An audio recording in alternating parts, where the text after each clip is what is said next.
ইতিহাস সাক্ষী আছে, যখনই কোনো রুলিং সুপার পাওয়ার দুর্বল হতে শুরু করে আর এক নতুন শক্তি মাথা চাড়া দিয়ে ওঠে, তখন পরিণতি হয় একটাই, মহাযুদ্ধ। ২৪০০ বছর আগের এই তত্ত্বকে বলা হয় দ্য থিউসিডিডিস ট্র্যাপ, আর আজ আমেরিকা ঠিক সেই ফাঁদেই পা দিতে চলেছে।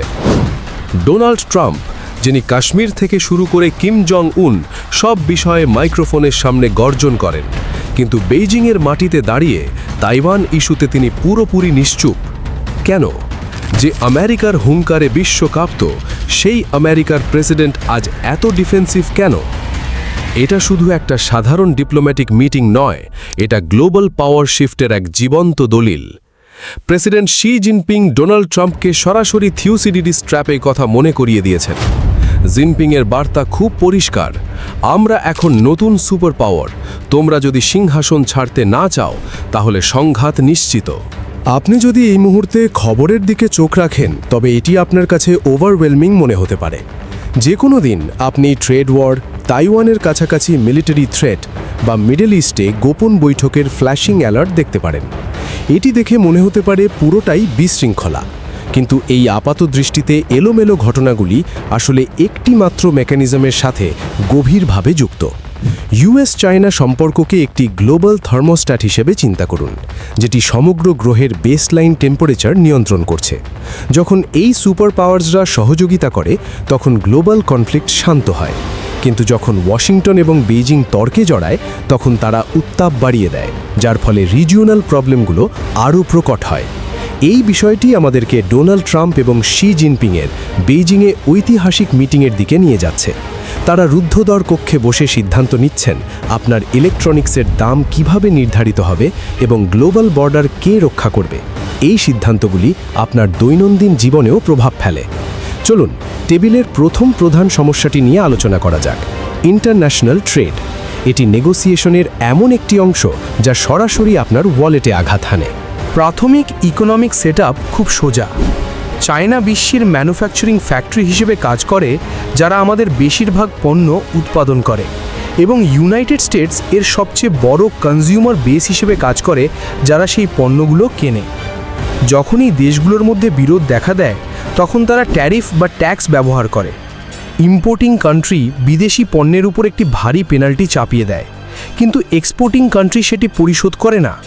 সেই অতিরিক্ত খরচটি সাপ্লাই চেইন বের নিচে নেমে আসে, যা শেষ পর্যন্ত একটি ইনফ্লেটেড রিটেল প্রাইস ট্যাগে পরিণত হয়। যখন ওয়াশিংটন এবং বেইজিং ইকোনমিক পলিসি নিয়ে লড়াই করে, তখন লোকাল চেকআউট কাউন্টারে দাঁড়িয়ে থাকা সাধারণ মানুষকে দৈনন্দিন জিনিসের জন্য বেশি দাম দিয়ে সেই পেনাল্টি পরিশোধ করতে হয়। তাদের আলোচনার সবচেয়ে ভোলাটাইল টপিক হল তাইওয়ান দ্বীপ।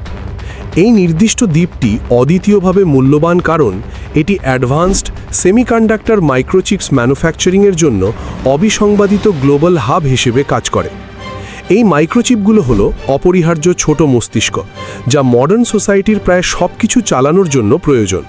আমাদের স্মার্টফোন, আপনার ডেস্কের কম্পিউটার এবং অ্যাডভান্সড মিলিটারি ডিফেন্স সিস্টেমসের জন্য এগুলি প্রয়োজন। এখানে মূল কনফ্লিক্টটিকে একটা টাগ অফ ওয়ার বা দড়ি টানাটানির মতো কল্পনা করা যেতে পারে। চায়না এই দ্বীপের ওপর পূর্ণ টেরিটোরিয়াল ওনারশিপ দাবি করে, অন্যদিকে ইউনাইটেড স্টেটস এর প্রযুক্তির ওপর ব্যাপকভাবে নির্ভরশীল এবং এর প্রধান মিলিটারি প্রোটেক্টর হিসেবে কাজ করে। যদি কোনো এক পক্ষ তাইওয়ানের ওপর পূর্ণ নিয়ন্ত্রণ লাভ করে, তাহলে তারা কার্যকরীভাবে প্রায় প্রতিটি মডার্ন ইন্ডাস্ট্রির অস্তিত্ব টিকিয়ে রাখার জন্য প্রয়োজনীয় হার্ডওয়্যারের ওপর নিয়ন্ত্রণ পেয়ে যান। এই উত্তেজনা শুধুমাত্র এশিয়ার মধ্যেই সীমাবদ্ধ থাকে না। ইউএস চায়না রাইভেলরি বাইরের দিকে শক ওয়েভ পাঠায়, যা মিডল ইস্টে দ্রুত পরিবর্তনের সৃষ্টি করে। উদাহরণস্বরূপ, আমরা হঠাৎ অপ্রত্যাশিত খবর দেখতে পাই, যেমন ইসরায়েলি লিডারশিপ এবং ইউএইর মধ্যে গোপন ডিপ্লোম্যাটিক মিটিংয়ের আনকনফার্ম ইন্টেলিজেন্স রিপোর্ট। যখন পৃথিবীর সবচেয়ে বড় দুটি শক্তি একে অপরের সাথে ব্যস্ত থাকে, তখন এটি একটি ম্যাসিভ ওপেনিং তৈরি করে। অন্যান্য দেশগুলো বুঝতে পারে যে তারা তাদের নিজস্ব লক্ষ্যগুলো পূরণ করতে পারে, কারণ সাধারণ গ্লোবাল অথরিটিরা তখন অন্যদিকে তাকিয়ে থাকে। রাইভাল নেশনগুলো ঠিক এই উইন্ডোজ অফ ডিস্ট্রাকশন ব্যবহার করে বাউন্ডারি টেস্ট করতে, তাদের নিজস্ব মিলিটারি গোল এগিয়ে নিতে বা ওয়েস্টার্ন ইন্টারেস্টের বিরুদ্ধে নতুন অ্যালায়েন্স তৈরি করতে। বিশ্বের বাকি দেশগুলো ইউএস চায়না সম্পর্ককে একটি মেজারিং স্টিক হিসেবে ব্যবহার করে। তারা নজর রাখে কে সবচেয়ে স্ট্রংগেস্ট প্লেয়ার এবং কে জিতছে বলে মনে হচ্ছে তার উপর ভিত্তি করে তারা তাদের নিজস্ব ফরেন পলিসি নির্ধারণ করে। তাই চলুন আবার বেইজিংয়ে ফিরে যাওয়া যাক। টেবিলে বসা মানুষগুলো একটি হাই স্টেক্স নেগোসিয়েশনে নিযুক্ত রয়েছেন, যারা global trade roots, advanced technology এবং মিলিটারি সিকিউরিটিকে তাদের পোকার চিপস হিসেবে ব্যবহার করছেন।